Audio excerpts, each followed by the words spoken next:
Hello നമ്മള് മലയാളം അക്ഷരമാലയാണ് പഠിക്കുന്നത്, അതായത് ആൽഫബറ്റ്സ്. ഇത് രണ്ടാമത്തെ ക്ലാസ് ആണ്. ആദ്യത്തെ വവലായ അല്ലെങ്കിൽ ആദ്യത്തെ അക്ഷരമായ ആ നമ്മൾ ഓൾറെഡി പഠിച്ചു കഴിഞ്ഞു. ഇനി ഈ വീഡിയോയിൽ നമ്മൾ നോക്കാൻ പോകുന്നത് വവൽസിൽ രണ്ടാമത്തെ അക്ഷരം ആ. ആ എന്റെ കൂടെ പറഞ്ഞേ, ആ. ഇങ്ങനെയാണ് ആ എന്നെഴുതുക. കഴിഞ്ഞ വീഡിയോയിൽ നമ്മൾ എല്ലാവരും ആ എന്നെഴുതാൻ പഠിച്ചു. എങ്ങനെയായിരുന്നു ആ എഴുതുന്നത്? ഇവിടെ നിന്ന് സ്റ്റാർട്ട് ചെയ്ത് പിന്നെ ഇതുപോലെ 3 എന്നെഴുതി ഇങ്ങനെ വന്നു. ഇങ്ങനെയാണ് ആ എന്നെഴുതുന്നത്. ആ എന്നെഴുതി പഠിച്ചു കഴിഞ്ഞാൽ ആ എന്നെഴുതാൻ വളരെ ഈസിയാണ്. ഇവിടം വരെ എത്തി അതിന് ഇങ്ങനെ ഒരു നീട്ടം കൊടുക്കണം. അപ്പൊ ഇത് എന്തായി മാറി? ആ. എഴുതി നോക്കാലോ. എല്ലാവരുടെയും കയ്യില് പേപ്പറും പെൻസിലും ഉണ്ടെന്ന് കരുതുന്നു. അപ്പൊ നമുക്ക് എഴുതി നോക്കാം. ഇങ്ങനെ വന്നു, 3 പോലെ എഴുതി, ഇങ്ങനെ ചെയ്തു, ആ. ഒന്നുകൂടി എഴുതി നോക്കാം. കൂടെ തന്നെ നിങ്ങളും എഴുതണം. ഓക്കെ? ആ. ഇനി സ്വന്തമായി ഒന്ന് എഴുതി നോക്കൂ. നമുക്ക് ഒരുമിച്ച് എഴുതാം. ആ. ആ എന്ന് എഴുതി നോക്കി. ഇത് പ്രാക്ടീസ് ചെയ്യുമ്പോൾ കൂടുതൽ കൂടുതൽ നിങ്ങൾക്ക് ഈസി ആകും. ഇനി ആ ഉപയോഗിച്ചുള്ള കുറച്ച് വാക്കുകൾ നോക്കിയാലോ. നമുക്ക് അറിയുന്ന വാക്കുകളാണ്. ആദ്യത്തെ വാക്ക് ആമ, ടോട്ടോയ്സ്. എല്ലാവർക്കും അറിയാം അല്ലെ? ആമ. ആകാശം, ആകാശം, സ്കൈ, ആകാശം. ആന, എലിഫന്റ്, ആന, ആന. ആറ്, ആറ്, ആറ്. ആറെന്ന് പറഞ്ഞാൽ രണ്ട് മീനിങ് ഉണ്ട്. ഒരു മീനിങ് ആണ് 6. 6 എന്ന ലെറ്ററിന് മലയാളത്തിൽ നമ്മൾ 6 എന്നാണ് പറയാ. അതുപോലെ 6 എന്ന് പറഞ്ഞാൽ റിവർ, നദി എന്നും അർത്ഥമുണ്ട്. അപ്പോ 6. ആശുപത്രി, ഹോസ്പിറ്റൽ. ഹോസ്പിറ്റൽ എന്ന് മലയാളത്തിൽ പറയുന്നതാണ് ആശുപത്രി. എന്താ ഇത് വായിക്കുക? ആശുപത്രി. അപ്പൊ നമുക്ക് ഒരുമിച്ച് നോക്കാം. എന്തൊക്കെയാണ് ഇപ്പൊ പഠിച്ച വേർഡ്സ്?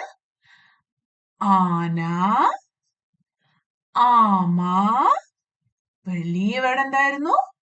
ആശുപത്രി, ആകാശം, ആറ്. ഇനി ഞാൻ ഓരോരോ വേർഡായി കാണിക്കാം.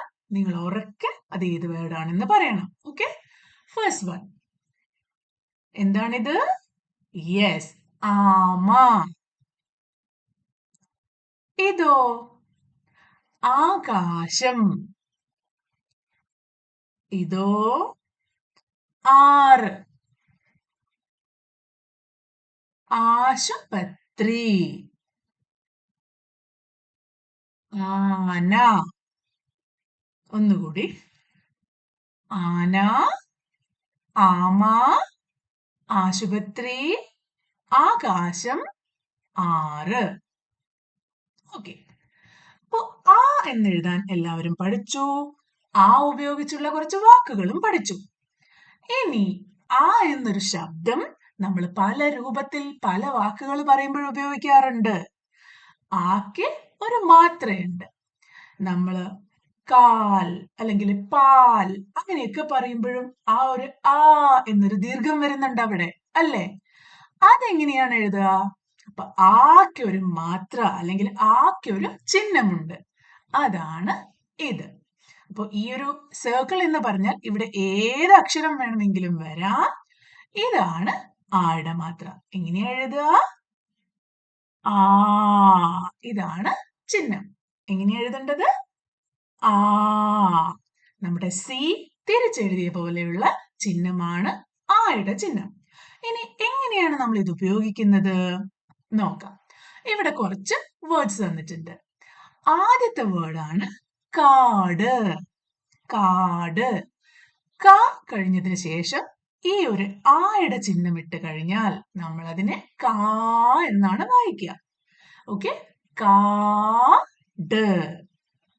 അടുത്തതോ ഈ ലെറ്റർ പാണ്. വാക്ക് നമ്മൾ പിന്നെ പഠിക്കും, എന്നാലും നിങ്ങൾക്ക് കണ്ടിട്ട് മനസ്സിലാവുകയാണെങ്കിൽ വളരെ നല്ലത്. ഓക്കെ, അപ്പൊ ഇത് പാണ്.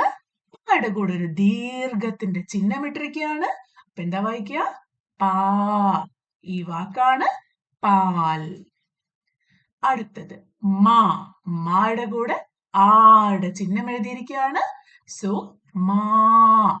ഈ വാക്കാണ് മാല. ഇനി നാട്. ഇവിടെയും നായുടെ കൂടെ ഈ ഒരു ചിഹ്നം ഇട്ടപ്പോ വെറും നാ ആയി മാറി. വാഴ. വ ചിഹ്നം, അപ്പൊ വായി വാഴ. കാക്ക. ക ചിഹ്നം, അപ്പൊ കാ എന്ന് പറയാം. അപ്പൊ കാക്ക. എങ്ങനെ ഇത് വായിക്കുക? കാട്, പാൽ, മാല, നാട്, വാഴ, കാക്ക. അപ്പോ ഈ വീഡിയോയില് നമ്മൾ പഠിച്ചിരിക്കുന്നത് രണ്ടാമത്തെ സ്വരാക്ഷരമായ ആ ആണ്. അതുപോലെ തന്നെ ആയുടെ ചിഹ്നവും പഠിച്ചിരിക്കുന്നു. എങ്ങനെയാണ് എഴുതേണ്ടതെന്നും അതുപോലെ അതുപയോഗിച്ചിട്ടുള്ള വാക്കുകളും. ഈ വീഡിയോ കണ്ടതിന് ശേഷം ഈ ഒരു അക്ഷരം നന്നായി പഠിക്കുക. അടുത്ത വീഡിയോയിൽ കാണുന്നവരെ ബൈ.